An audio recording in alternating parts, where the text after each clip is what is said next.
Nerves niya po sa singit at saka sa tuhod, konektado doon sa sugat niya, kaya hindi ko siya mapalakad. Ngayon, lapat na. Okay na, te? Yes po. Okay na. Ito si nanay, gagraduate. Ito si ate, meron pa. Pero matagal-tagal pa. Bahala kayo, ha? Opo. Kasi pinapatuyo pa natin sugat, inuman niya pa ng antibiotic. Pero ito, te, yung kapatid niyo, ininom niya ng antibiotic pa to. Wala. Wala na. Kasi yan, hindi matapos siya sa antibiotic eh. Paano balik na pala niya? Pangatlo. Pangatlo. Parehas kami pangatlo. May sasagot? Tulog to?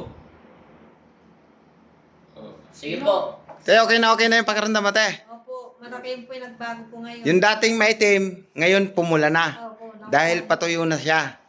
Ayan na po yun, ha? Ngayon, te, pagka talaga hindi mo na... Ay, matagal ka pa naman talaga pinababalik pala ni Apo. Bisaya kasi to. Basta titapat mo lang atin ng ano ha, Martes hanggang Sabado. Kayo na pong bahala. Kasi hindi niya pala Basta wag mo lang pong kakalimutan na maglagay ng langis tuwing bago ka matulog. Wala ka ng kulam, ate. Graduate ka na. Salamat po sa inyong pagtitiwala. Salamat Okay po po, sa inyo. bye-bye. Jesus Nazareno. Ito po yung boyfriend niya. Ah. Thank you po. Masaya na rin ang kanyang boyfriend. Kaya, bye-bye. Taga-saan po kasi kayo?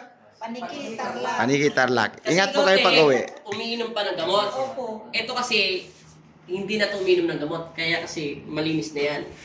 Ang kailangan mo na lang dyan, ipagpatuloy lang yung langis hanggang maubos na yun. Tama na yun. Tuyo na yan, isang buwan. Tuyo na yan, te. Pero pag ingatan mo pa rin kumain ng mga bagong, syempre. Okay, bye-bye. Hanggang ngayon yan, di pa. Kaya, bye-bye po. Ingat. Bawal pa yun sa mga marami. Thank you po, Lord. Tulog pa Hindi siya. po